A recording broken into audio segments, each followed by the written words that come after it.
Sì, questo lo diciamo in diretta. Volevo dire una cosa, sono venuto qua a parlare solo affinché Tiziano mi dicesse bravo Pepe. Dai, vai. Sì, ok. Eccoci al secondo incontro. Grazie ancora a tutto il team audio-video e ai ragazzi della logistica. E il secondo incontro di oggi ci farà conoscere Maram Al-Masri, anche lei coordinata da Raffaella e Sergio. Allora, Maram è siriana, eppure oggi, dopo la visita alla... mi serve, ha espresso il desiderio di indossare l'abito tipico di Serramanna.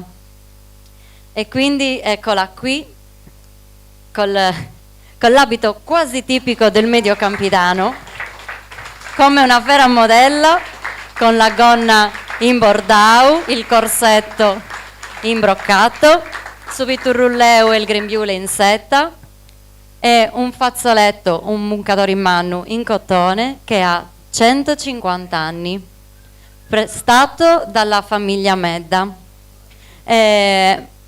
Maram ha scelto di indossare quest'abito per rendere omaggio a tutte le donne che anche se non scrivono poesie, però a modo loro hanno resistito, e anche per rendere omaggio a quest'isola, alle donne di quest'isola, alla nostra cultura, alla nostra storia. Sorte de résistance, parce que maintenant on est tous habillés la même chose. Ah.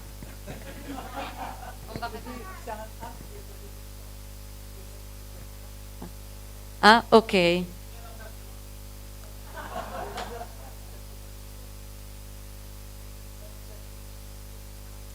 Ok. E allora Maram dice che indossare quest'abito è una specie di, è un tipo di resistenza, perché ormai tutti quanti si vestono alla stessa maniera e quindi diversificare. E poi perché è bello, e quindi très bello. Habillé en poème. Habillé en poème. Voilà. Ecco, ha indossato una poesia. Merci beaucoup. Merci beaucoup. Voilà. Tu veux dire quelque chose sur le livre? Je crois que Sergio va dire quelques mots. Allora, continuiamo con il secondo appuntamento di oggi e siamo molto felici di presentarvi Maram Al-Masri. Maram è nata a Latakia in Siria, che è una città di mare dalla quale era possibile vedere all'orizzonte la desiderata Europa e le sue libertà, e quindi ha poi deciso, per ragioni particolari, è dovuta andare via dal suo paese, è stata esule per tanti anni, e solo quest'anno tra l'altro è riuscita, dopo tutti gli accadimenti che ci sono stati in Siria, dopo tantissimi anni, a tornare nel suo paese e riabbracciare la sua famiglia. A Maram era stata interdetto la possibilità di tornare a casa dal regime diciamo di Assad. Quindi lei ha vissuto l'attraversamento delle culture, il passaggio e il confronto da donna e da donna araba. Lei ha conquistato i lettori di tanti paesi, sia europei che di oltreoceano, grazie a una visione poetica in cui la passione e l'erotismo venivano riportati al quotidiano femminile. Una poesia che allora ha fatto scandalo nel mondo arabo, un inno alla vita e alla libertà. La sua scrittura è una scrittura autobiografica, appunto. Il grande poeta italiano Giuseppe Conte ha scritto di lei che la sua poesia è un intreccio inscindibile di bellezza e di sofferenza, come solo i poeti al mondo sono capaci di sopportare. E questa sera, diciamo, cercheremo di presentarvi tre momenti della ricerca di Maram. Dicevo che dopo questa poesia che le aveva dato grande successo, Maram fa una specie di rivoluzione nel suo modo di intendere la poesia. Partiamo da questo primo libro che si chiama Anime Scalze. Lei va in un centro che si occupava di donne, di bambini che avevano subito violenza in famiglia e realizza una serie di interviste in questo centro, e da queste interviste, da questi incontri, da questa sofferenza condivisa nascono una serie di poesie, una serie di bozzetti in cui si raccontano in poesia, si trasformano quei dolori, quelle sofferenze, si trasformano in bellezza, in poesia. E quindi decide di raccontare questi dolori di donne e di bambini, ma anche, come sentirete, di interi popoli. Si tratta di una vera e propria rivoluzione nella sua poesia, perché passa da una scrittura personale in un io collettivo e quindi politico. Il secondo blocco di poesia invece viene dal libro Arriva nuda la libertà, che Maram prosegue questo viaggio nel dolore delle donne, come donna, figlia, sorella, madre, si fa carico del dolore del suo paese martoriato, con migliaia di morti tra la popolazione civile. E il poeta di nuovo ha il compito di raccontare ciò che viene escluso dai resoconti giornalistici, dalla storia, tutto ciò che è ai margini dei grandi scenari, la sofferenza quotidiana, piccola, insopportabile, terribile, dando voce appunto a chi non ha voce. E diventa quindi un punto di riferimento letterario di mondi in rivolta. Il terzo blocco invece, che è l'ultimo libro, è il ritorno di Walada. Maram compie una sorta di identificazione, di sovrapposizione con questo personaggio leggendario del mondo arabo-andaluso, Walada bint al-Mustafki, figlia del califfo di Cordoba, donna bellissima, dalla carnagione chiara, occhi azzurri, che cede i suoi diritti regali per poter mantenere la sua indipendenza. Poetessa raffinata, donna libera, donna di passione, quindi motivo di scandalo, vive nella Cordoba dell'anno 1000, scrive poesie meravigliose e costruisce una comunità, un cenacolo letterario dove vengono ospitate donne di ogni estrazione sociale che vengono, diciamo, avviate alla poesia e alla bellezza. Quindi è facile immaginare come avvenga questa sovrapposizione, questa identificazione tra queste due donne di periodi così lontani. E finisco per citare di nuovo Giuseppe Conte, che ci invita ad immergerci nella poesia di Maram come se fosse una fontana, una di quelle fontane sacre in cui gli antichi amavano pensare di potersi purificare e di celebrare un rito di rinascita. Partiamo con la lettura delle poesie, poi avremo modo di interrogarci e di parlare con Maram dei suoi temi e delle sue poesie. Grazie.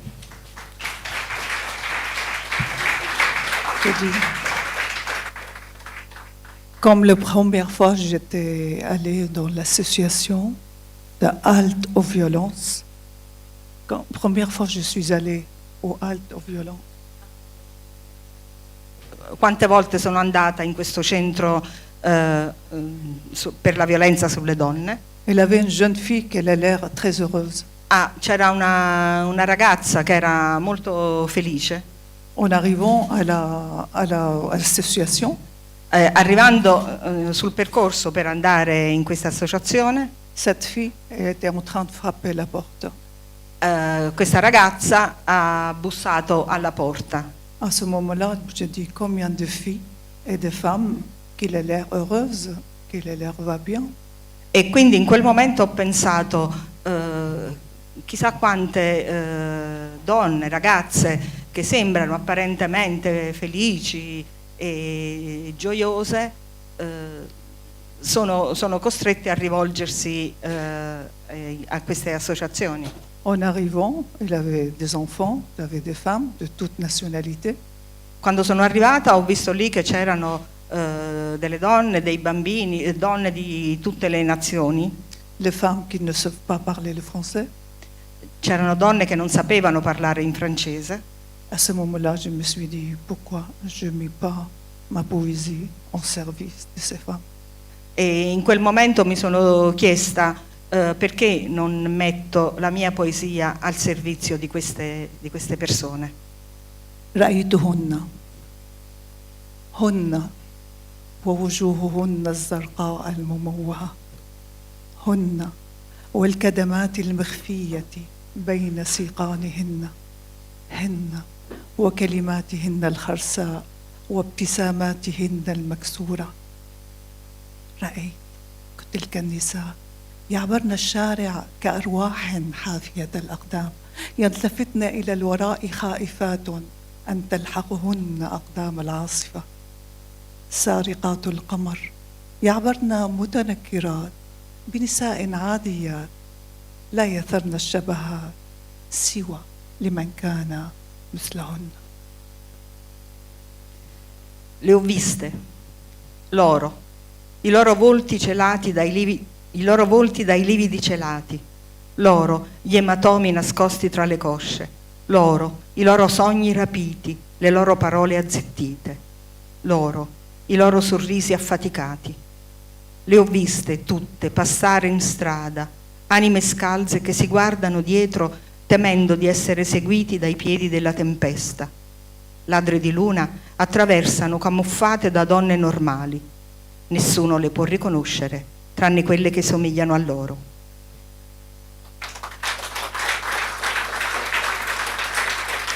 عاطفة عاطفة الأم يتيمة، الأب سفر علي، العمر 16 عاما، المهنة لم يسمح لها الموت أن تعمل. هل هي جريمة أن تفرح قدمي برمس الأرض وأنا أرقص؟ هل هي جريمة أن أمنح الهواء كتفي وأبعثر شعري على ظهري؟ هل هي جريمة أن أضع أحمر شفاه وأقول أنا صبية ككل صبايا العالم، لدي فم، لدي جسد؟ هل هي جريمة أن أرقص، أن أكتب، أن أغني، أن أحب، أن أنام؟ هل هي جريمة أن أولد في بلد يشنق عنق الحرية؟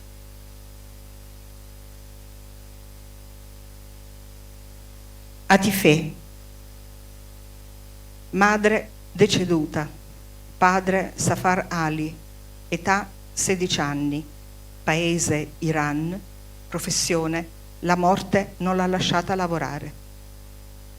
È forse un crimine se i miei piedi sono felici di toccare l'essenza della terra quando danzo. È forse un crimine se scopro le spalle e lascio fluttuare i miei capelli. È forse un crimine mettere del rossetto e dire che ho una bocca. È un crimine se sono una ragazza come tutte le altre ragazze del mondo, se ho un corpo, se dormo, se canto, se scrivo, se ho desideri, se amo. È un crimine vivere in un paese in cui la libertà viene impiccata.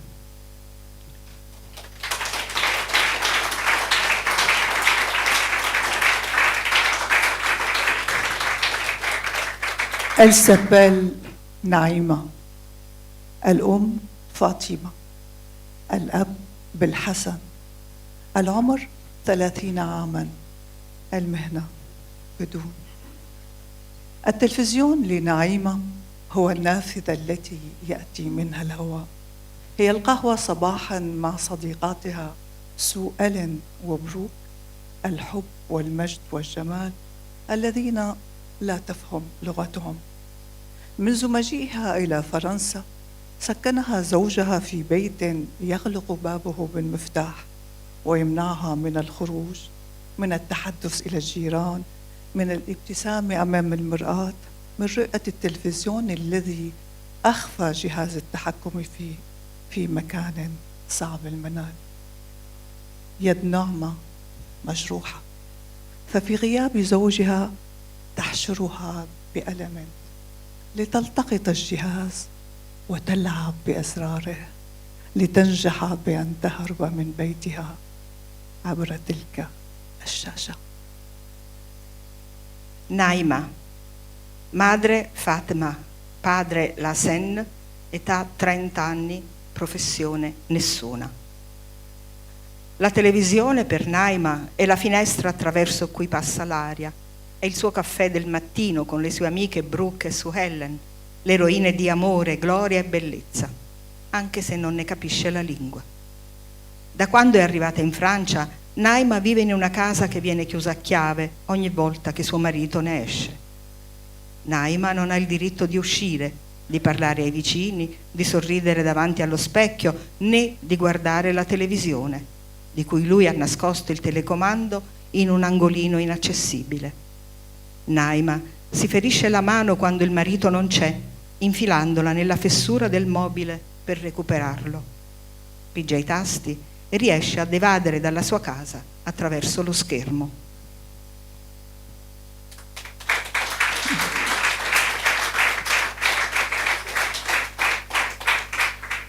Il avait des enfants, les enfants qui souffraient beaucoup.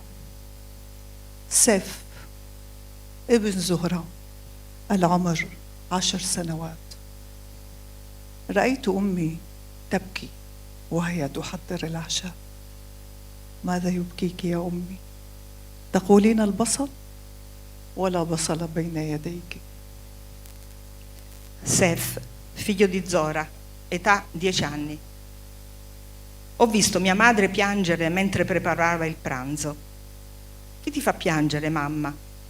Dici che è la cipolla, ma non hai cipolle fra le mani. سارة ابنة سناء العمر 9 أعوام. لماذا يضرب أبي أمي؟ إنها لا تعرف أن تكوي القمصان. أنا عندما أصبح كبيرة سأكوي القمصان جيدا. Sara, figlia di Sana, età 9 anni. Perché mio padre picchia mia madre? Lei non sa stirare bene le sue camicie. Io, quando sarò grande, stirerò le camicie molto bene. بختش ابن أجنسكا العمر 10 سنوات. ماما، في الليل يسمع سريري صراخا فيتبلل، يظن أنكما تتشاجران. إيه ماما، قولي لي بأنك نمتِ ناسية أن تطفئي التلفزيون. Bartosz, figlio di Agnieszka, età 10 anni. Mamma, di notte il mio letto sente delle urla, si bagna, pensa che voi litighiate.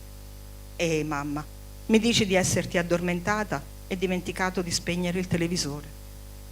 فادي ابن سونيا العمر 7 سنوات.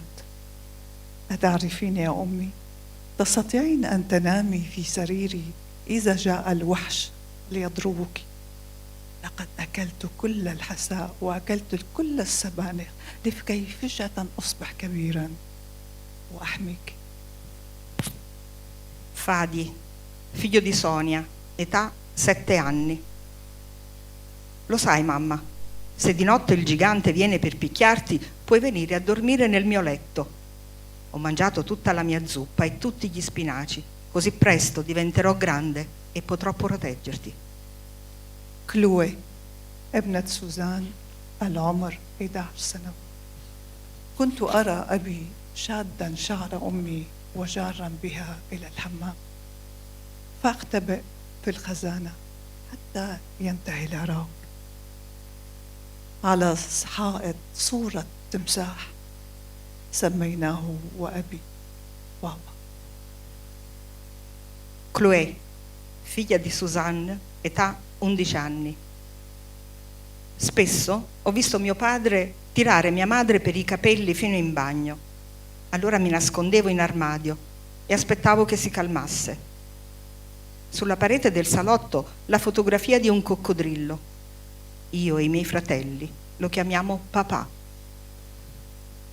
غزة الأم فلسطين، الأب العالم، العمر قضى الأرض. الحالة حصار، المهنة بقاء. هناك في كل يوم يسقط رجل لامرأة ترى طفلها ككل أمهات الأرض غاليا وجميلا مدرجا بالدم محمولا على خشبة الموت بدل أن يكبر ويهرم ككل أطفال العالم. بطني المليء بالحياة ممزقا كأجساد آبائي وأخوتي وأبنائي، بدل الهدايا تحت أشجار الصنوبر في الأعياد أجسادهم ملفوفة بورق هدايا الموت، بدل النور في المضيئة في الشوارع شوارع تضيئها القنابل، بدل الماء في الصنابير تجري دماء شبابي وأنهاري. دمار، صراخ لا يصل لآذان السماوات في إجازة بمناسبة الأعياد، ولا لعيون الأنبياء المنشغلين برؤية فيلم. وأنا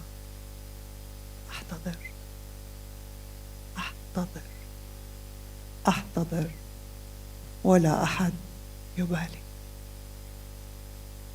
Gaza, madre Palestina, padre il mondo, vecchia come la terra, professione sopravvivere. Laggiù, ogni giorno, un uomo e una donna che vede in lui, come tutte le donne della terra, una persona cara e bella. Un uomo insanguinato che giace su una barella invece di crescere e vivere come tutti i figli della terra. Gaza grida: il mio ventre, portatore di vita fatto a pezzi come il corpo dei miei genitori, il corpo dei miei fratelli e dei miei figli. Invece dei regali sotto l'abete, i loro corpi impacchettati nella carta regalo della morte. Al posto delle luminarie che illuminano le strade del mondo, le mie strade sono rischiarate dalle bombe. Invece che acqua dai rubinetti, cola il sangue dei miei adolescenti. Anche i topi nella mia casa hanno fame e sete. Distruzione, urla, ma non arrivano alle orecchie del cielo, in ferie per le feste, né agli occhi dei profeti, occupati a guardare una partita di pallone. E io agonizzo, e nessuno se ne preoccupa.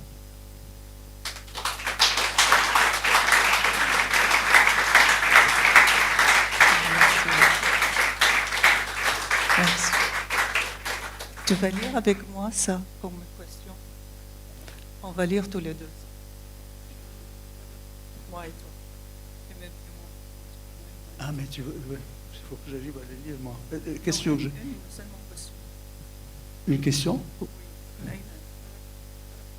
Où est-ce que tu es? من سوريا.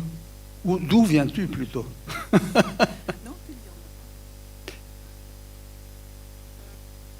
من أين أنت؟ من سوريا. من أي بلد في سوريا؟ ولدت في درعا، ترعرعت في حمص، شببت في اللاذقية، وأينعت في بانياس، ازدهرت في جسر الشغور، احترقت في حما، اندلعت بإدلب، أبرقت في دير الزور، ولمعت في القامشلي، ثم ذبحت في داريا. من أنت؟ أنا من يخافونها، أنا من يسجنونها، أنا من يئدونها، أنا من يحرقونها، أنا التي تورق أشجار القلب لمرورها، تخر الجبال لعظمتها، ينقلب التاريخ لأجلها، تتلون الأرض بشمسها. أنا التي تصرخ في وجه الظالم، ما لا تسكن إلا في رؤوس النبلاء، ولا تعرف إلا قلوب الأبطال. أنا التي لا تساوم ولا تشترى، أنا خبز الحياة وحليبها.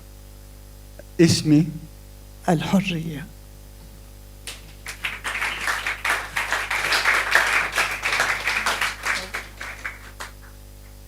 Da dove vieni? Dalla Siria. Da quale città in Siria? Sono nata a Dar, sono cresciuta a Homs, sono sbocciata a Latakia, sono ringiovanita a Banias, sono fiorita a Is al-Shagur, sono stata bruciata a Hamar, sono esplosa in eruzione per Idlib, ho tuonato a Deir al-Zot, mi sono schiarita a Kamshili, sono stata massacrata a Daraya. Chi sei? Sono colei che li terrorizza e che viene imprigionata, messa al rogo, uccisa. Colei che fa fiorire gli alberi del cuore al suo passaggio, fa crollare le montagne da lassù, fa ritornare la storia sui suoi passi e colora la terra col suo sole. Io urlo in faccia al dittatore. Vivo soltanto negli spiriti nobili, conosco soltanto il cuore degli eroi. Non vendo nulla e non sono in vendita. Sono il pane della vita e il suo latte. Mi chiamo libertà. Libertà.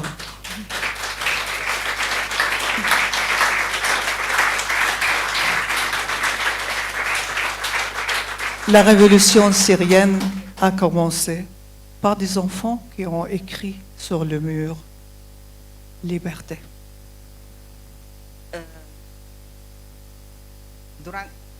Durante la rivoluzione siriana alcuni bambini hanno scritto sui muri delle loro scuole la parola libertà. على حيطان الباحة لمدرسة كتبت كلمة الحرية بأصابع الطلاب الصغيرة. على جدار التاريخ كتبت الحرية أسماءهم بالدماء.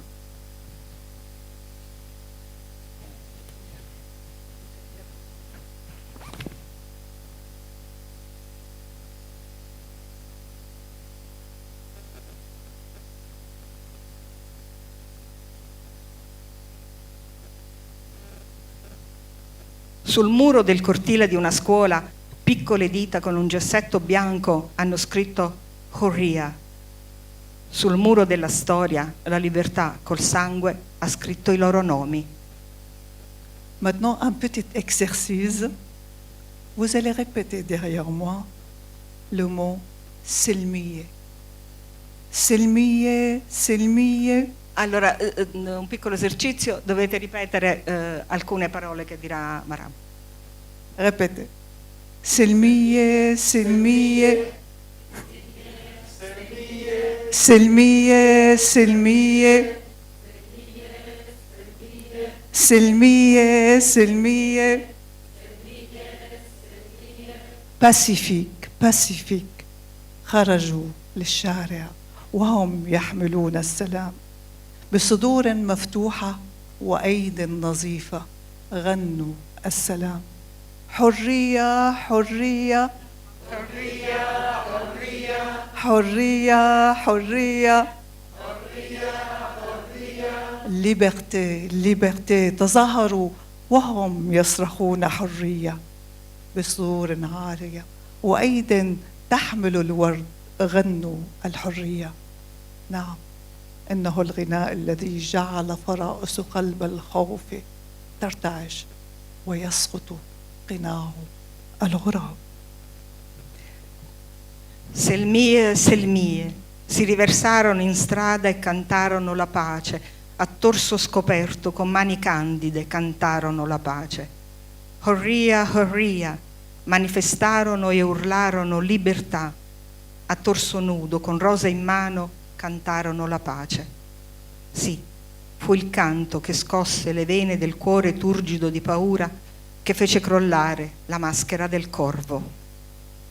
أطفال سوريا وأطفال غزة ملفوفون في كفنهم كما السكاكر في أغلفتها، ولكنهم ليسوا من السكر، إنهم من لحم وحب وحلم. الطرقات تنتظركم، ساحات العيد تنتظركم، المدارس تنتظركم. أطفال سوريا، أطفال غزة، لا يزال الوقت مبكرا أن تصبحوا عصافيرا وأن تلعبوا في السماء. Avvolti nei loro sudari, i bambini siriani sembrano caramelle da scartare, non fatte di zucchero, ma di carne, di sogno, di amore. Le strade vi attendono e lo stesso i giardini, come pure le scuole e le piazze festose. È ancora troppo presto per volare a giocare lassù. نحن المغتربون نعيش على حبات المهدئات. وطننا أصبح الفيسبوك يفتح لنا السماء المغرقة في وجوهنا عند الحدود. نحن المغتربين ننام حاملين هواتفنا الخلوية، وعلى ضوء شاشة الكمبيوتر نخفو أملا ونفيق حزنا. نحن المغتربون نحوم حول بيوتنا البعيدة كما تحوم العاشقات حول سجن، بأمل أن يلمحن أظلة أحبتهم. نحن المغتربون رضا بمرض عضال، حب وطن وضع في مزاد الموت. Noi, gli esiliati, viviamo di calmanti. La nostra patria è diventata Facebook, che ci schiude il cielo chiuso al nostro sguardo ai confini. Noi, gli esiliati, dormiamo abbracciando i nostri telefoni cellulari e alla luce dello schermo del computer ci assopiamo tristi e ci risvegliamo pieni di speranza. Noi, gli esiliati, gironzoliamo attorno alle nostre case lontane come le amanti gironzolano attorno alla prigione, con la speranza di scorgere l'ombra dell'amato. Noi, gli esiliati, soffriamo di una malattia incurabile, l'amore per una patria condannata a morte. أروي لي قصة. قال الطفل الذي ولد في سوريا من أم مغتصبة: الزائر، كان يا مكان كان يوجد طفل صغير يعيش مع أمه في بيت به نافذة يطل على شارع هادئ، فقاطعه الولد: ما هي نافذة؟ إنها فجوة في حائط يدخل منها الشمس ويقف عليها أحيانا عصافير. فقاطعه الولد: ما هي عصافير؟ فأخذ الزائر قلما ورسم على الحائط نافذة وطفلا له جناحين. Raccontami una storia, chiese ad un visitatore il fanciullo nato in prigione da madre violata. La storia cominciò. C'era una volta un piccolo fanciullo che viveva con la madre in una casa con una finestra che dava su una via tranquilla. Cos'è una finestra? Lo interruppe il fanciullo. Una finestra è un'apertura nella parete da cui passa la luce del sole e dove a volte si appoggiano gli uccelli. Cosa sono gli uccelli? Lo interruppe il fanciullo. L'uomo prese una matita e disegnò sulla parete una finestra e un fanciullo con le ali. 15 آذار 2013 عدد النازحين 1,000,000 نازح. ماذا يحمل معهم النازحون؟ على عجل سيلمون ما يستطيعون من أغراض، غالبا ما يضعونها في أكياس من البلاستيك، قديمة كخوفهم وممزقة كحياتهم. ربما لن يسمح لهم الوقت أن ينتعلوا حتى أحذيتهم. النازحون الهاربون من الموت يسمعون خطواته تهرع وراءهم، يصلون الحدود وقد أفرغوا كل ما كانوا يحملون. 15 marzo 2013, 1.364.268 rifugiati. Cosa portano con loro i rifugiati? Delle loro cose raccolgono in fretta ciò che possono e la maggior parte di loro le mette in sacchetti di plastica, strappati come le loro vite, antichi come la loro paura. A volte le avvolgono in un lenzuolo dove spesso non hanno neanche il tempo di mettere un paio di scarpe. I rifugiati fuggono dalla morte, ma ne sentono i passi risuonare alle loro spalle. Corrono, tenendo in mano il sacchetto e la speranza di ritornare. Oltrepassano le frontiere e scopriranno che sono cadute dal sacchetto di plastica tutte le loro cose. تصل عارية الحرية إلى قمم جبال سوريا وسفوحها وفي مخيمات الناجين. أقدامها تنغرس في الوحل أيديها تتشقق من البرد والتعذيب، إلا أنها تتقدم تعبر وأطفالها متعلقين بذراعيها يقعون أثناء ركضها، تبكي تتألم، ولكنها تتقدم، تذبح حنجرتها لكنها تتقدم، تكسر قدمها ولكنها تتابع غناءها. Arriva nuda la libertà, sulle montagne siriane, nei campi dei rifugiati, i piedi affondati nel fango, le mani screpolate per il freddo e la sofferenza. Lei avanza, passa, è aggrappata alle sue braccia ai suoi figli che cadono lungo il cammino, piange ma va avanti. Le stroncano i piedi e lei avanza, le tagliano la gola e lei continua a cantare.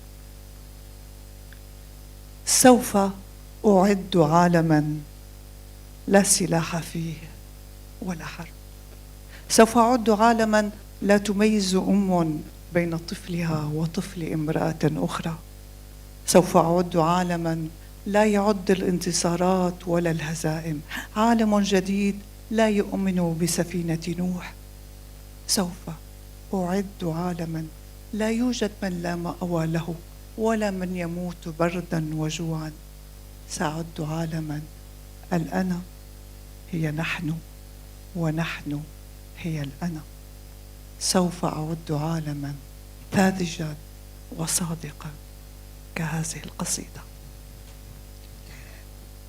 Preparerò un mondo dove non esistono le armi né la guerra, un mondo dove le madri non fanno distinzione tra i propri figli e i figli di un'altra donna, un mondo che non fa differenza tra gli uomini, un mondo nuovo dove non contano né la gloria né la sconfitta. Preparerò un mondo che non crede nell'arca di Noè, un mondo dove nessuno è senza casa e dove nessuno muore di freddo o di fame, un mondo dove l'io è il noi e il noi è l'io. Preparerò un mondo ingenuo e sincero come questa poesia. Merci. Merci beaucoup. Merci, merci.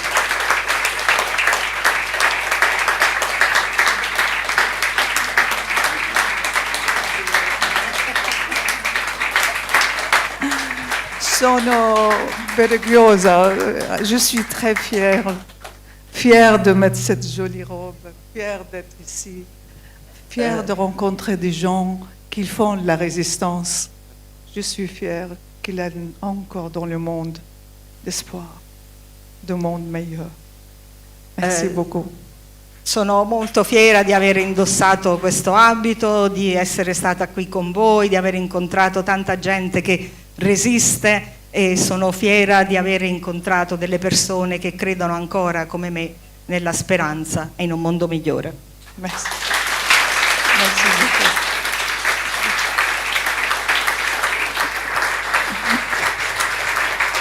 Ok. Grazie Maram, Merci. grazie Raffaella, grazie Sergio e adesso vorrei chiamare qua Luigi e Giacomo per un piccolo presente. No? No? Aspetta. Guarda, c'è la Valeria, il tuo, ok? Merci. Per un piccolo presente per Maram, per Raffaella e per Sergio.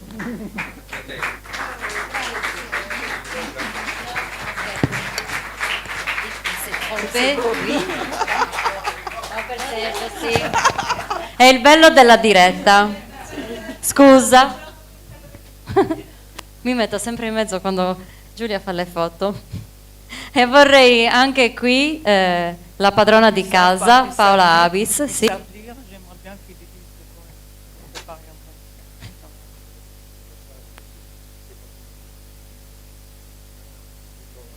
Sì, grazie.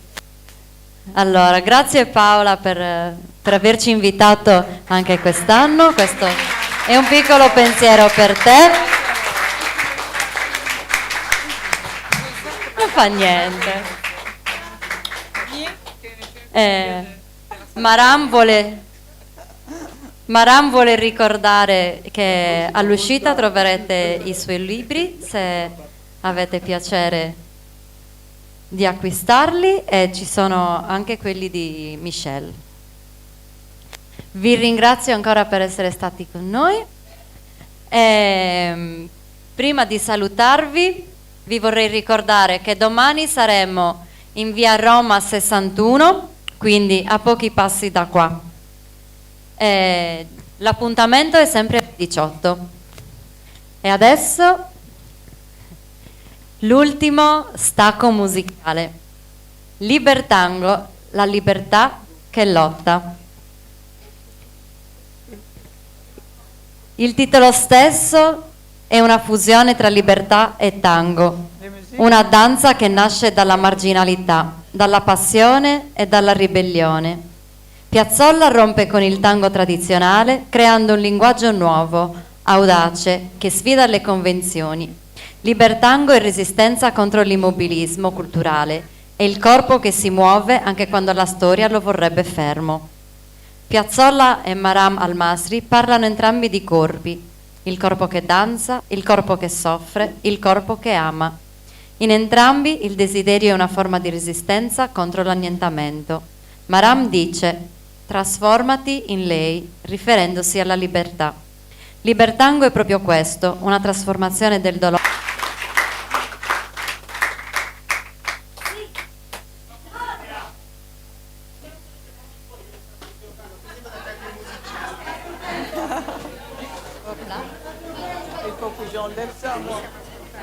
Non ho capito, non c'è stato proprio.